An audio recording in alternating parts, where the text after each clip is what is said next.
guys, Brett Warren here, your trusted resource for property in Brisbane, and I've got Tom Corley with me. Thanks for Hello, joining us, Tom. everybody. Hey, Brett. All the way from the United States, Yep. and thanks for a great session yesterday. Thank you. Tom is the author of Rich Habits and a CPA and a successful person himself. And Tom, can you just tell us a little bit about the study you undertook a number of years ago now? Sure. So, Brett, I embarked on what became a 5-year study of the daily habits of the rich and the poor. I interviewed 233 millionaires, of which 177 were self-made, meaning they came from poverty or they came from the middle class. 41% came from poverty and 59% came from the middle class. So these were actually people that had circumstances that were not in their favor, right? And they were able to break out of their circumstances, and some of them accumulated an enormous amount of wealth, as much as $25 million. So circumstances aren't really relevant. It's your mindset and your beliefs, and a lot of the things we covered in yesterday when I did the presentation. Anyway, I also interviewed 128 poor people. See, I thought it's great to know what the rich people do, what the right things are to do, but I think it's actually more valuable to know what not to do. Right? Because knowing what to do will get you 50 yards down the field. To get to score the goal and everything, you need to know what to avoid, what mistakes to avoid, what habits that you shouldn't have that are holding you back and that are anchoring you in poverty and failure. So when I put those two things together, the data points on the rich and the data points on the poor, and then I compared them. Some of the statistics, the data, the variance in the data was amazing. Like the one that I think I raised yesterday in the presentation was reading. 88% of the wealthy read 30 minutes or more to learn every day versus 2% of the poor. And you know, the interesting thing is, and I mentioned it yesterday too, is that 2% of the poor number kept popping up in my research. And I'm absolutely convinced that the 2 to 3% of the poor that were doing a lot of the things that the wealthy people were doing, eventually would break out of poverty. It's just, it's cause and effect. You know, it's not a correlation, which a lot of my critics argue my data, my research is about correlation, not about cause and effect, and they're absolutely wrong. It's about cause and effect. Yeah, it's interesting, and there's obviously quite a myth that you're born into poverty. Or you're born into wealth, and I think that's something that you've proven doesn't really happen. And if these people can adopt certain habits and start to change their life, that they end up moving forward rather than backwards. What are some of the basic habits that these people kind of undertake? Well, I covered the reading. That reading is so important. You have to devote at least 20 minutes a day to something that will help your career, something within your industry. Or something that's a dream of yours. I call it the side hustle. So if you've got a job, a 9 to 5, you're not crazy about it. That's 95% of the population.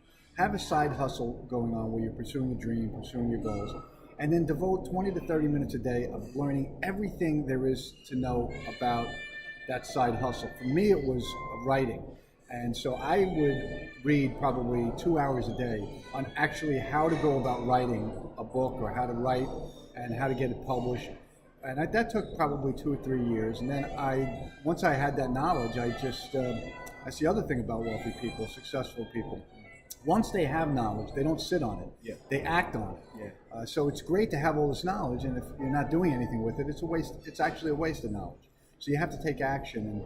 And so I think that reading is important. The exercise is so important because when you exercise, particularly aerobically, you actually can increase your IQ. We had talked about that yesterday. You can increase the ability of the brain to retain long-term memory. They call that long-term potentiation. It increases because you're getting more oxygen into the brain cells, and the higher level of oxygen means that it's cleaning up your brain cells, removing the free radicals, and getting them out of your brain cells so you can do damage and destroy the neurons. So that's one. And building relationships. I just touched on it yesterday, but the hello call, happy birthday call, the life event call. Hello call is a call you make just to say hello, but it's really a reconnaissance mission, Brett. You want to gather information on all your contacts. You want to know where they went to school, what are the name of their kids, what sports they like, their hobbies. the more information you can gather on your contacts, the more opportunities will present themselves that allow you to help your contacts. And it's not all about making money. You can help a contact and not make any money out of it, and then that contact will tell other people, boy, Brett is amazing. He helped me so much, and the next thing you know, you got 5 referrals come your way. So the hello call is important. Happy birthday call keeps your relationships on life support. So, at least once a year, you're going to make a call to somebody that a valuable relationship. I'm not talking about all your relationships. You only want to make these calls to the relationships that are important to you, the upbeat, positive, success-minded individuals. You don't want to be making these calls to toxic relationships, because they don't find any value in it, and they're not going to help you anyway. So the happy birthday call, you make that call, you start talking about things. Again, you're gathering information. And the interesting thing I found, because I've been doing this happy birthday call stuff since 2007, is there's a reciprocal happy birthday call that takes place 25% of the time. So 25% of my contacts now call me to wish me a happy birthday. And that's important, Brett, because it takes the relationship off of life support. Sure. So now you've got at least 2 or 3 times a year you're talking with your relationships, and plus now you have more information on them. You have more to talk about. And then the life event call, that grows the roots to your relationship tree faster than any other relationship building technique, because a life event could be a death in the family, could be a birth of a child, it could be a wedding. When you reach out to a person and acknowledge that some important life event, why is that so significant? Because that life event is a very emotional thing. So whenever your emotions are tied to anything, and you're able to tap into somebody's emotions, you own them. You own that person. That if I show up at a wake for someone that I'm trying to build a relationship with, somebody that I know is important and can help me in any some way, when I show up and I'm there, it completely changes their perspective on the relationship they have with me. Now they look at me as somebody that cares about them, and they think about it emotionally. When they think about me, they think about me emotionally. They don't think about me as just a CPA or an author or whatever. Their emotions get triggered every time they hear my name, because I showed up at a wake, or I showed up at a wedding ceremony. Just to see them off, whoever's getting married, or I sent flowers or something to the hospital because they had a birth.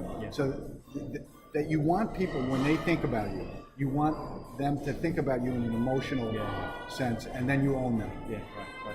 And look, some of the smaller things that we've kind of discussed as well, but there's a couple of bigger points, and something that I've really tried to implement over the last 12 months since I heard you speak last was the ability to add multiple streams of income as well, and that's something that the wealthy do quite successfully. Well, 3 seems to be the magic number. For some reason, they had 65% of the wealthy had at least 3 streams of income. 45% had 4 streams, and I think 27% had 5 streams. And I was mentioning yesterday that when you look at the really wealthy people, like the Richard Bransons and the Warren Buffetts, they have hundreds of streams of income. And why are the multiple streams of income so important? Because the life is unpredictable. So you can have a economy that's booming, and all your streams of income are doing well. Then the economy falters, and 1 or 2 of those streams, can go down. Well, you have those other streams to rescue you. Poor people, conversely, they have 1 stream of income. So when the economy falters, they might find themselves either working less, or they might be unemployed. And so 1 stream of income means you've got all your eggs in one basket. And that's just not the way you want to become successful in life. You have to have multiple streams of income. No, look, that's fantastic, Tom. Really appreciate you joining me today, and I hope you enjoy the week here. I know your daughter's come out, so I'm sure you have a great time. I'm having a great time already. Just love everybody here. Fantastic. And if you want to learn more about Tom, it's richhabits.net. That's right, richhabits.net. And if you go on there, you can subscribe, and you'll get all of my articles, all my tip of the mornings to you. They come out every day, and free ebooks, free research papers, and all sorts of things. Yeah, great. Thanks. Fantastic. Enjoy Okay, the week. thanks, Brett. Thanks.